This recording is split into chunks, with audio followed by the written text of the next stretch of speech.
Hey guys, welcome to It's Simplified. This is your host Priya and आज हम देखने वाले हैं हाथरस रेप केस जो हाथरस में रेप हुआ है रिसेंटली। उसके बारे में देखने वाले हैं, उसके बारे में बात करेंगे एंड साथ ही साथ हम देखेंगे कि इंडिया में जो रेप की प्रॉब्लम है ये still after the Delhi rape case still इतनी ग्रेव क्यों है। So guys let's get started. तो यहाँ पे आप देख सकते हैं द हिंदू का आर्टिकल है, Uttar Pradesh Dalit girl victim of brutal gang rape dies in Delhi hospital.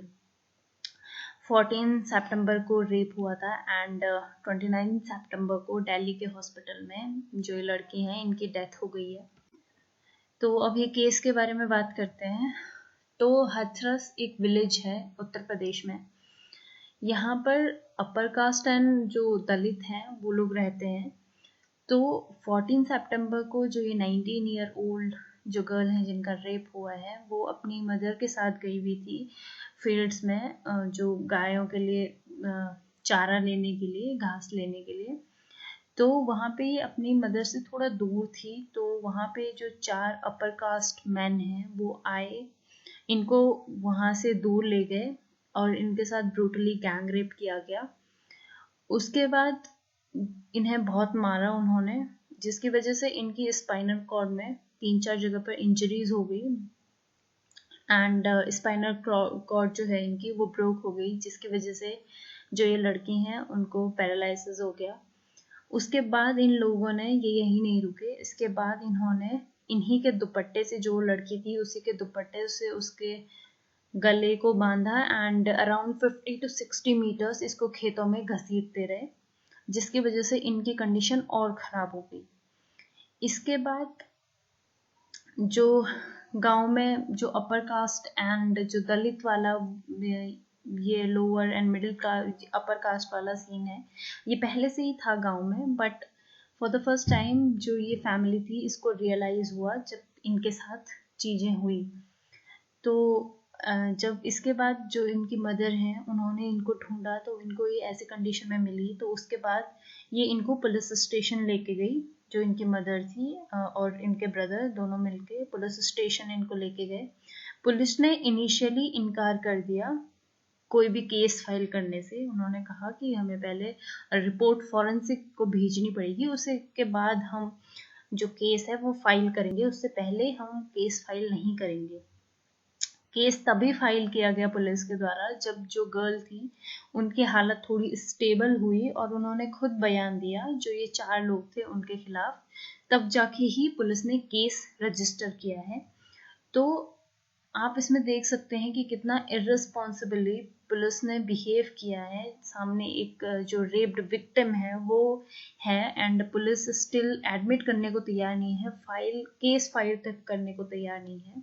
तो यहाँ पे हम देखते हैं कि सिस्टम कैसे चल रहा है हमारे देश में और क्यों ये सिस्टम की वजह से ही ज़्यादा लोगों को। तो अभी तक क्या क्या हुआ है, जब वो वुमेन जिनका रेप हुआ उनको हॉस्पिटल में ले जाया गया, अलीगढ़ के किसी हॉस्पिटल में, तो वहाँ पे इतनी फैसिलिटीज़ अवेलेबल नहीं थी कि जो उनकी हालत थी उनको स्टेबल भी करा जा सके। तो इसके बाद जब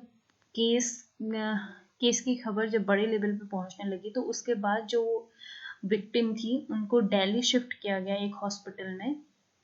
उसके बाद उनको आईसीयू में रखा गया एंड वेंटिलेटर सपोर्ट पे रखा गया, बट उनकी कंडीशन स्टेबल नहीं हुई। जो हॉस्पिटल में दिल्ली में जो न्यूरोसर्जरी डिपार्टमेंट के जो लोग थे, जो हॉस्पिटल में डॉक्टर्स थे, उन्होंने बताया कि उनकी सिचुएशन को स्टेबल करना ही उनके लिए बहुत मुश्किल काम था, बिकॉज उनकी पूरी बॉडी पैरालाइज हो गई थी because of the injury in the spinal cord.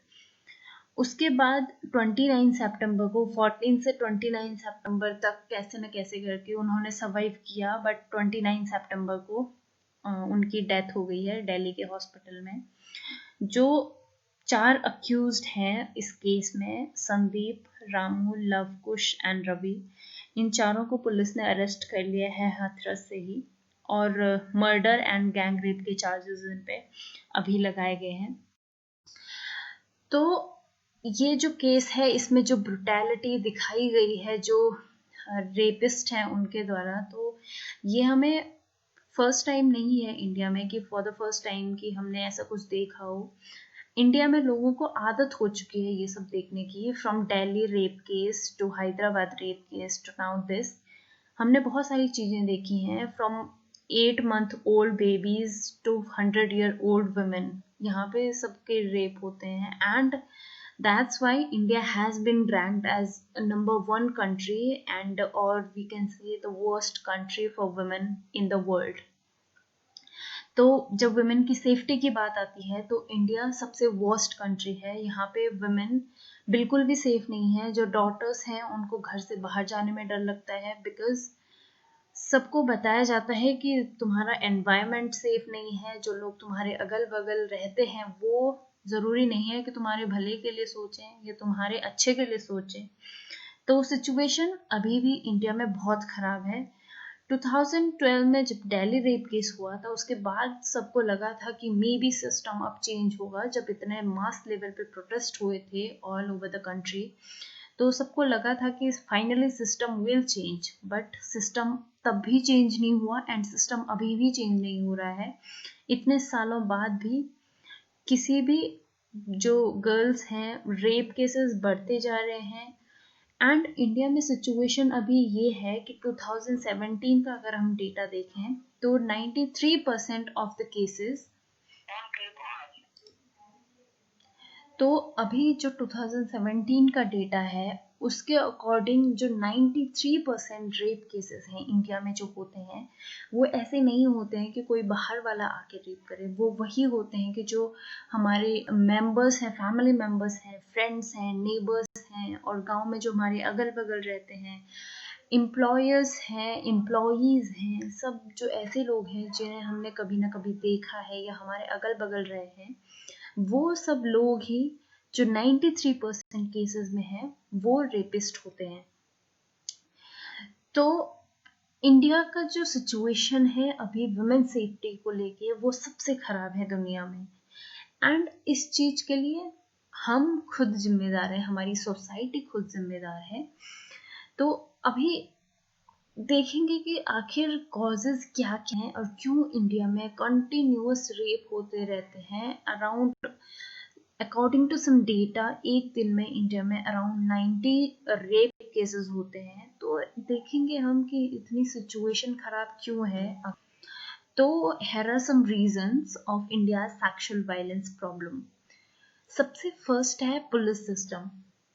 Women police force बिल्कुल भी नहीं है हमारी कंट्री में, ना के बराबर है। बहुत ही कम जो वुमेन है वो पुलिस फोर्स में है। तो इसका क्या इम्पैक्ट होता है, जैसे अगर किसी वुमेन के साथ मिसबिहेव होता है, उसके साथ सेक्सुअल वायलेंस होता है, तो उस वुमेन को सही लगता है वुमेन के पास जो उसके साथ हुआ है उसको बताने में, इंस्टेड ऑफ मेल के पास बताने में, किसी मेल के पास बताने में। तो सबसे पहला है कि जो हमें वुमेन फोर्सेस हैं उसकी कमी है, जो उसकी कमी के कारण भी जो सेक्सुअल वायलेंस के केसेस हैं वो दबके रह जाते हैं, वो बाहर नहीं आ पाते हैं। अगर वुमेन पुलिस फोर्स ज़्यादा हुई तो वुमेन जो जिनके साथ सेक्सुअल वायलेंस होता है वो खुलकर सामने आ पाएंगे और बता पाएंगे जो अदर वुमेन हैं कि हमारे साथ क्या क्या हुआ है। सेकेंड पॉइंट है mindset of blaming western clothes and culture. ये हमारे देश में मुझे ऐसा लगता है कि सबसे बड़ा रीज़न है कि लोग मानते हैं कि जो वेस्टर्न क्लोथ्स हैं एंड अगर कोई लड़की स्कर्ट पहनती है, टॉप पहनती है, तो उस वजह से रेप होते हैं। तो ये जो माइंडसेट है लोगों का, ये माइंडसेट इंडिया की जो सेक्सुअल वायलेंस प्रॉब्लम है उसको और इनकरेज कर रहा है। तो हमें सबसे पहले ज़रूरत है इस माइंडसेट को चेंज करने की। और ये कब होगा, जब हम उस लेवल की एजुकेशन गेन करेंगे, हम उस लेवल के अपनी थिंकिंग को ब्रॉडन करेंगे। थर्ड पॉइंट है acceptance of domestic violence in every form. जब भी किसी लड़की की शादी होती है, अगर उसका पति उसके साथ वायलेंस दिखाता है इन एनी फॉर्म, तो जो उसके मायके वाले लोग होते हैं लड़के के, वो हमेशा बोलते हैं बेटा कॉम्प्रोमाइज, बेटा डू कॉम्प्रोमाइज, बेटा चलता रहता है। तो ये जो एक्सेप्टेंस है कि डोमेस्टिक वायलेंस डू एग्जिस्ट और हर किसी के साथ होता है, ये जो थिंकिंग है, ये जो माइंडसेट है, this needs to be changed. Because अगर ये डोमेस्टिक वायलेंस को हम नॉर्मली लेने लगे तो ये कब सेक्सुअल वायलेंस में चेंज हो जाएगा, इसका कुछ पता नहीं लगेगा। तो सेकंड थिंग तो ये है। फोर्थ थिंग है इसमें lake of public safety. Women बाहर जाती हैं, वहां पे कोई सेफ्टी मेजर्स नहीं है, पुलिस दूर दूर तक पुलिस का कोई नामो निशान नहीं है, कोई सीसीटीवी कैमरास नहीं है। तो ये जो है पब्लिक में बाहर जाने के लिए वुमेन बिल्कुल सेफ फील नहीं करती हैं अकेले, चाहे वो दिल्ली में हो चाहे किसी और छोटे शहर में हो। तो ये चीज हमें सुधारने की जरूरत है। फिर है स्टिग्मेटाइजिंग द विक्टिम। अगर किसी वुमेन के साथ रेप हो जाता है या सेक्सुअल वायलेंस होता है तो सब लोग उसको ऐसी नजर से देखते हैं कि उसकी गलती है, ना कि ऐसे उससे कि नहीं उसके साथ कुछ गलत हुआ है। लोग उसको ऐसा बिहेव करते हैं उसके साथ कि उसकी ही सब गलती थी एंड उसकी गलती की ही वजह से उसके साथ सेक्सुअल वायलेंस हुआ है। तो ये रीजन जो है ये बहुत बड़ा फैक्टर बन जाता है इंडिया के जो सेक्सुअल वायलेंस की प्रॉब्लम है उसमें। फिर है the mindset to compromise with sexual violence. बहुत सारे जब सेक्सुअल वायलेंस के केसेस होते हैं जो विलेजेस में होते हैं, जो केस बाहर ही नहीं आते हैं, जिनको कोई रिपोर्ट तक ही नहीं करता है, बहुत सारे ऐसे केसेस हैं इंडिया में होते हैं। हर दिन रेप केसेस हर दिन होते हैं, बट उनमें से बहुत कम हैं जो पुलिस स्टेशन तक जाते हैं एंड फाइनली केस फाइल होता है। जो गरीब फैमिलीज होती हैं वो समझती है कि उन्हें पुलिस के चक्कर में कोर्ट के चक्कर में नहीं पड़ना है एंड इस वजह से वो जो विक्टिम है जिनके साथ रेप हुआ है उनको बोलते हैं कि बेटा डू कॉम्प्रोमाइज, बेटा हम नहीं कर सकते हैं एंड हम पुलिस एंड कानून के चक्कर में नहीं पड़ सकते हैं। तो जो ये वाला माइंडसेट है कि सेक्सुअल वायलेंस के साथ कॉम्प्रोमाइज कर लो इन एनी फॉर्म, ये वाला माइंडसेट बहुत खराब है। उसके बाद का पॉइंट है द स्लगिश जुडिशियल सिस्टम। हमारा जुडिशियल सिस्टम जो है इसको चेंज करने की बातें सिर्फ बातें ही रह गई हैं। जितना स्लगिश हमारा जुडिशियल सिस्टम है हमारे देश में, अराउंड 1 लाख केसेस के लिए सिर्फ एक जज होता है। 1 लाख केसेस को एक जज कैसे हैंडल कर सकता है? डेट्स पर डेट्स दी जाती हैं लोगों को। रेप केस के जो विक्टिम्स होते हैं उनको सालों लग जाते हैं कि जो परपेट्रेटर्स हैं उनको उनके किए की सजा दिलवाने में। निर्भया का रेप केस हुआ 2012 में और उनको सजा मिली 2020 में। तो इतना स्लगिश जुडिशियल सिस्टम है, कुछ जुडिशियल सिस्टम है ही नहीं। एंड आपने वो तो सुना ही होगा कि the justice delayed is the justice denied. तो यही वाली बात है, बाद में आप जस्टिस का क्या कर लोगे? आपको जरूरत है उस टाइम पे जब आपके साथ चीजें हुई हों। और जस्टिस सिस्टम हमारे देश का इतना स्लगिश है, उसको रिफॉर्म की जरूरत है। हमें मोर जजेस की जरूरत है, मोर लॉयर्स की जरूरत है। बट ये चीज बहुत सालों से बोली तो जा रही है बट इम्प्लीमेंट कभी नहीं हो रहा है। उसके बाद है लो कन्विक्शन रेट्स। बहुत सारे केसेस ऐसे होते हैं कि जिनमें जो परपेट्रेटर्स होते हैं उनको कोर्ट तक भी लाया जाता है, पुलिस अरेस्ट भी कर लेती है, बट लास्ट में कुछ डॉक्यूमेंट्स, कुछ विटनेस ना मिलने की वजह से एंड इन सारे कारणों की वजह से जो कन्विक्शन रेट है, जो उनको लास्ट में सजा मिलनी चाहिए उनके किए की, वो नहीं मिल पाती है। हमारे देश में जो है कन्विक्शन रेट बहुत कम है। जितने लोगों को रेप केसेस में अरेस्ट किया जाता है उनमें से कम 3 या 4% लोगों को ही लास्ट में सजा होती है।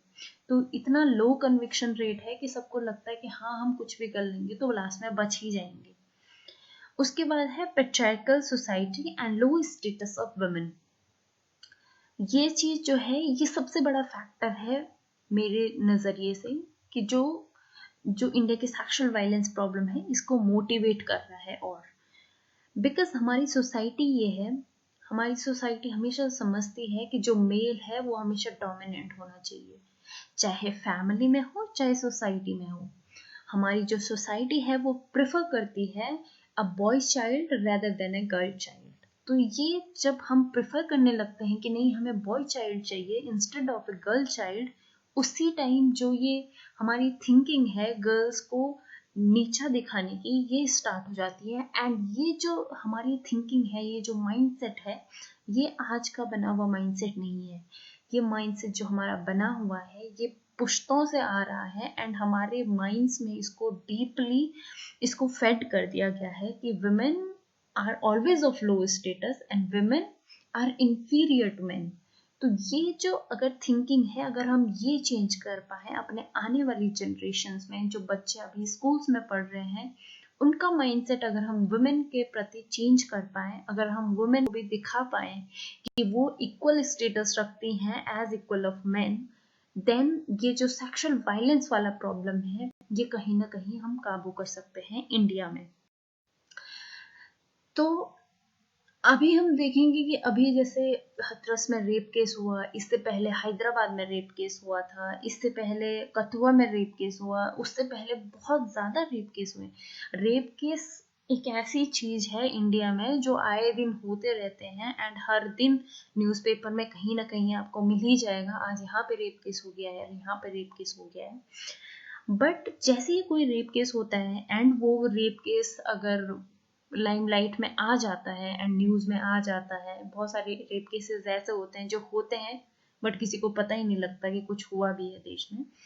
तो अगर सपोज कोई केस जो है वो लाइमलाइट में आ गया, जैसे ये वाला केस है एंड इससे पहले हैदराबाद वाला केस था, तो उसके बाद जो पब्लिक है वो डिमांड करने लगती है कि जो परपेट्रेटर्स हैं उनको डेथ पेनल्टी दी जाए।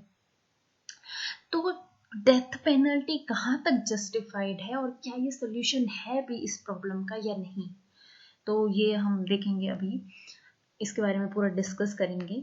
तो डेथ पेनल्टी या फिर जो जो शूट डाउन करते हैं, जो एनकाउंटर्स होते हैं, टू बी मोर प्रिसाइज, जो इनकाउंटर्स होते हैं, जो रेपिस्ट होते हैं, जो परपेट्रेटर्स होते हैं उनके, उसको लोग बहुत ग्लोरीफाई कर देते हैं। तो क्या ये सही है या नहीं है, तो इसको डिस्कस करते हैं। 2019 में जब हैदराबाद में रेप केस हुआ, 2019 और 2020 स्टार्टिंग में जब हैदराबाद में रेप केस हुआ, तो हैदराबाद के जो परपेट्रेटर्स थे, जो जिन्होंने रेप करा, जो रेपिस्ट थे, उनका पुलिस ने एनकाउंटर कर दिया। तो पूरे देश में पुलिस की बहुत वाहवाही हुई एंड बहुत सारे लोगों ने अप्रिशिएट करा कि कैसे पुलिस ने जो जस्टिस था वो वहीं पे दे दिया, बहुत सही हुआ एंड ऑल। तो क्या ये लॉन्ग टर्म में हमारे देश के लिए and the way our system is function, the way our system is made, क्या उसके लिए ये सही है कि ऐसे ही जो रेपिस्ट है उनका एनकाउंटर कर दिया जाए, उनको डेथ पेनल्टी सुनाई जाए एंड इंस्टेंट से उनको फांसी पे चढ़ाया जाए? क्या ये सही है? एंड क्या ये जो सिचुएशन, रेप की सिचुएशन है एंड जो प्रॉब्लम है इंडिया में, इसको क्या सही कर पाएगी ये चीज? तो इसको हम डिस्कस करते हैं। तो सबसे पहली बात कि अगर कोई रेपिस्ट को एनकाउंटर कर दिया जाता है, जैसे हैदराबाद केस में हुआ, तो इससे क्या होता है? सबसे पहली बात, जो अगर आप रेपिस्ट को सीधे एनकाउंटर कर रहे हो, तो इसका मतलब आप judicial system and rule of law में बिलीव ही नहीं करते हो, बिकॉज आपने तो सीधे इनकाउंटर ही करना है, तो क्या जरूरत है जुडिशरी की? जुडिशरी को बंद ही करवा दो, जो रेपिस्ट है सीधे उनका एनकाउंटर ही करवा दो। तो ये चीज एक टाइम पर सही लगती है लोगों को कि हाँ ये सही है, बट कभी कभी ऐसा होता है कि जो पीपल है, जो पावर में है, वो इस चीज को इतना अच्छे से यूज कर लेंगे अपने फायदे के लिए कि आपको कानो कान खबर नहीं लगेगी। कोई ऐसा होगा जो गवर्नमेंट के खिलाफ कुछ बोलेगा एंड उस पर झूठे इल्जाम लगा के उसका फेक इनकाउंटर कर दिया जाएगा एंड आपको पता तक नहीं लगेगा। अगर ये चीजें जो है आपके या क्लोज सर्कल में किसी के साथ ना हो या आपके खुद के साथ ना हो, तो जो ये एनकाउंटर वाली चीज है ये तो सबसे गलत है। इसका मतलब क्या है? जब अगर तुम इनकाउंटर कर रहे हो, इसका मतलब है कि तुम जुडिशरी में बिलीव ही नहीं करते हो कि तुम्हें कभी जस्टिस मिल सकता है। तो या तो अपनी जुडिशरी को ही डिसॉल्व कर दो, जुडिशरी की जरूरत ही नहीं है अगर एनकाउंटर से ही जस्टिस मिलना है तो, सबसे पहली बात। उसके बाद डेथ पेनल्टी सब लोग डिमांड कर रहे हैं, पूरे स्टेट्स डिमांड कर रहे हैं कि जो अपने अपने यहाँ पे हाई कोर्ट्स में, अपने अपने स्टेट्स में, कि जो वुमेन का रेप करेगा फांसी पे चढ़ा दो उसको, ये कर दो वो कर दो। बट ये सिचुएशन का सोल्यूशन है या नहीं? अगर डेथ पेनल्टी कभी भी जस्टिफाइड नहीं हो सकती है, death penalty, because that's brutal, that's inhumane. Death penalty जो होती है वो इनह्यूमेन होती है। यूनाइटेड नेशंस मानता है कि जो डेथ पेनल्टी है वो नहीं होनी चाहिए, बिकॉज ये इंसान का जो मोरल है और जो हमारी ह्यूमैनिटी है इसके साथ अलाइन नहीं होता है। हम लोग ऐसे नहीं बने हैं कि हम किसी चीज के लिए किसी को फांसी पर लटके, किसी को मार दें। तो ये चीज ह्यूमैनिटी के लिए तो एटलीस्ट सही नहीं है। इसको किसी और वीडियो में ढंग से डिस्कस करेंगे कि क्यों डेथ पेनल्टी सही नहीं है, इसके प्रो एंड कॉन्स पूरे डिस्कस करेंगे। फिलहाल देखते हैं आगे। तो सिचुएशन जब इतनी खराब है ये, तो इसका सोल्यूशन क्या होगा, ये जो है ये डिस्कस किया जाना चाहिए। And this is the only thing that need to be discussed, जो अभी बिल्कुल नहीं हो रही है। अभी हाथरस में रेप केस हुआ है, फिर इस पे पॉलिटिक्स स्टार्ट हो जाएगी। एक पे इल्जाम लगेगा, दूसरी पार्टी दूसरे पे इल्जाम लगाएगी, and this will go on. Again कुछ होगा, फिर इल्जाम लगते रहेंगे, बट कोई भी कॉन्क्रीट सोल्यूशन नहीं लाएगा for this problem in India. So here are some things that needed to be done to at least curb this problem to some extent. तो पहला सोल्यूशन है more robust and effective judicial system. हमारा जो judicial system है वो बहुत slow काम करता है, and to get justice in cases like this हमें ज़रूरत है कि ऐसे जुडिशियल सिस्टम की जिसमें हमें जल्दी जस्टिस मिल सके। ऐसा ना हो कि केस हो गया आज एंड जस्टिस मिल रहा है 10 साल बाद, उस जस्टिस के फिर कोई मायने नहीं रह जाते हैं। सेकेंड चीज है police system needs changes. India में बहुत टाइम से बात हो रही है कि पुलिस नीड्स रिफॉर्म, पुलिस में रिफॉर्म की जरूरत है, बट ये रिफॉर्म कभी आते ही नहीं है। पुलिस को पता ही नहीं है कि कैसे हमें बिहेव करना है जो विक्टिम्स हैं उनके साथ, कैसे उनको क्वेश्चन पूछने हैं, कैसे क्वेश्चन नहीं पूछने हैं। तो जो सिस्टम है पुलिस का, जैसे पुलिस फंक्शन करती है, उस पूरे सिस्टम को चेंज होने की जरूरत है। अगर पुलिस सिस्टम में अकेले में चेंजेस होते हैं तो बहुत ज्यादा जो प्रॉब्लम्स हो रही हैं उनको भी कर्व किया जा सकता है। थर्ड थिंग है work places and public places needs to be made safer for women. जैसे दिल्ली में आपको पता है कि मेट्रो में एक आगे वाला जो कोच होता है वो वुमेन के लिए है। तो these kind of things needed to be done, because अगर हम वर्क प्लेसेस पे एंड पब्लिक प्लेसेस पे वुमेन की सेफ्टी की गारंटी नहीं दे सकते हैं, देन हम कुछ भी नहीं कर सकते हैं इंडिया में। वर्क प्लेसेस में जो रेप का एंड सेक्सुअल वायलेंस का कल्चर अभी सामने आ रहा है, उस पर भी बहुत ज़्यादा ज़रूरत है ध्यान देने की। वुमेन घर में तो सेफ है नहीं, अगर वो वर्क प्लेसेस में वर्किंग वुमेन है वो भी सेफ नहीं है। जैसे आपने हैदराबाद वाला केस देखा, शी वॉज ए नर्स, वो नर्स होते हुए काम कर रही हैं, अपनी सर्विसेज दे रही हैं, स्टिल वो सेफ नहीं है। वर्क करने जा रही हैं तब भी सेफ फील नहीं कर रही हैं, वर्क करके वापस आ रही हैं सेफ फील नहीं कर रही हैं। तो ऐसे तो नहीं चल सकता है। तो work places and public places needs to be made safe for women. और ये कब होगा? जब हमारी गवर्नमेंट इनिशिएटिव लेगी वुमेन के लिए कुछ करेगी। उसके बाद है shaping mindset and personalities of children at school. इंसान की पर्सनालिटी तभी फॉर्म होती है जब वो बच्चा होता है, नई नई चीजें सीख रहा होता है। तो अगर आप बचपन से ही बच्चों को ऐसा सिखा दोगे कि नहीं तुम्हारी बहन जो है उसको कम राइट्स मिले हैं, तुम्हें ज्यादा राइट्स मिले हैं because you are a boy child, तो उनकी पर्सनैलिटी वैसी फॉर्म होगी जैसे वो अपने घर में देखेंगे। अपने अगर फादर की डोमिनेंस उनको घर में दिख रही है तो उनका माइंडसेट वही बनेगा कि male are dominant and male are superior to women. तो ये वाली जो चीज है, ये माइंडसेट चेंज करने वाली जो चीज है, ये होगी स्कूल लेवल पे। हमें जो एजुकेशन है वो ऐसी बनानी होगी कि चिल्ड्रन ओपनली बात कर सकें about sex, about opposite sex, about periods and everything, every changes their body go through, उन सब के बारे में खुल के बात होनी चाहिए स्कूल्स में। ये सब टैबू नहीं बनना चाहिए कि 10th में जो चैप्टर है उसको छोड़ ही दिया, ये वाली चीज नहीं होनी चाहिए। These things need to be discussed, तभी ये चीजें नॉर्मलाइज्ड हो पाएंगी एंड जो चिल्ड्रन है वो इसको एक्सेप्ट कर पाएंगे, वो सीख पाएंगे सही जरिए से, वो गलत मीडियम से नहीं सीखेंगे चीजें। फिर उसके बाद है मोर ओपन सोसाइटी। अभी हमारी सोसाइटी कैसी है कि सेक्स के बारे में बात नहीं करनी है, इट इज टैबू, ये नहीं करना है, लड़कों के साथ नहीं घूमना है, लड़कों को दोस्त नहीं बनाना है। तो ये वाली जो चीजें हैं, सोसाइटी की जो थिंकिंग है, ये चेंज होनी चाहिए। और ये चेंज कब होगी? जब एजुकेशन उनमें इम्पार्ट की जाएगी, उनके माइंड में उस लेवल की एजुकेशन उनको दी जाएगी। यही चीज है जो एजुकेशन ही है जो चेंजेस ला सकती है। एट लास्ट एजुकेशन ही ऐसी चीज है जो रियल में ग्राउंड लेवल पर चेंजेस लाएगी। फिर उसके बाद है girls need be more stronger, they need to be empowered. जो लड़कियां हैं, जैसे गांव में लड़कियां होती हैं, वो खुद को समझती हैं कि नहीं, हमें तो बाद में शादी करके घर ही चलाना है। ये वाली चीजें नहीं आनी चाहिए माइंड में। ऐसा होना चाहिए कि वुमेन को अपने राइट्स पता होने चाहिए कि अगर हमारे साथ कुछ गलत हो रहा है तो क्या हमारे राइट्स हैं, हमें कितने राइट्स दिए गए हैं कॉन्स्टिट्यूशन के द्वारा। एंड ये चीजें उनको कब पता लगेंगी?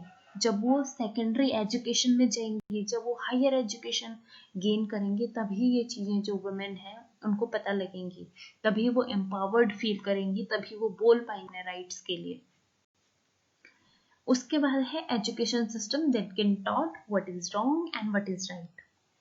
जापान का एजुकेशन सिस्टम है, हम उसकी बात करते हैं अगर, तो वहाँ पे स्टार्टिंग के जो 5 और 6 इयर्स होते हैं बच्चे की एजुकेशन के, उसमें उन बच्चों को सिखाया जाता है कि क्या सही है, क्या गलत है, कैसे उनको जो अपोजिट सेक्स है उनके साथ बिहेव करना है, क्या क्या चीजें होती हैं लाइफ में, सब चीज सिखाया जाता है ड्यूरिंग दिस 5 और 6 इयर्स ऑफ एजुकेशन। तो ये सिस्टम हमारे यहाँ क्यों नहीं है? हमारे यहाँ बच्चों को क्यों नहीं सिखाया जा रहा है क्या सही है क्या गलत है? ये चीजें जानने की बहुत ज्यादा जरूरत है। जैसे अभी 2020 में बहुत सारी एजुकेशन सिस्टम में चेंजेस हो रहे हैं एंड और रोबस्ट चेंजेस होंगे, बट जो गर्ल्स हैं वहाँ पे उनको सिखाया जाता है बैड टच, गुड टच। तो ये चीजें जो है ये और रैपिडली हमको इंक्लूड करनी है इन गवर्नमेंट स्कूल्स एंड जो गाँव में स्कूल्स होते हैं उनमें, ताकि ग्राउंड लेवल पर काम हो सके एजुकेशन सिस्टम में। उसके बाद है women education need to become a priority. जो सेकेंडरी एजुकेशन का डेटा है वो शो करता है कि जो बॉयज हैं वो तो सेकेंडरी एजुकेशन गेन करते हैं, बट गर्ल्स जो हैं वो प्राइमरी एजुकेशन के बाद a maximum number of girls quit the education. तो ऐसा क्यों है? अगर वो सेकेंडरी एजुकेशन गेन नहीं करेंगे तो उनको कैसे नॉलेज होगी उनके राइट्स के बारे में, क्या सही है क्या गलत है, उनको क्या क्या राइट्स दिए गए हैं कॉन्स्टिट्यूशन के द्वारा, तो उनको कैसे नॉलेज होगी? तो वुमेन की जो एजुकेशन है उस पर काम करने की जरूरत है। फिर एट लास्ट सब वही है कि अगर जितनी ओपन सोसाइटी होगी, जितने ओपन होगी इन सब चीजों के बारे में, उतना ही रोबस्ट हमारी सोसाइटी बनेगी एंड उतनी ही ओपन हमारी सोसाइटी बन पाएगी अगर हम इन चीजों के बारे में बात करें तो। एट लास्ट जो जस्टिस सिस्टम है उसी को सुधारने की जरूरत है, जो लोगों के माइंडसेट है उनको उसकी जरूरत है, जो वुमेन है उनको एम्पावर्ड करने की जरूरत है। On this note, let's finish this video right over here. So thank you so much for watching. Please like, share and subscribe.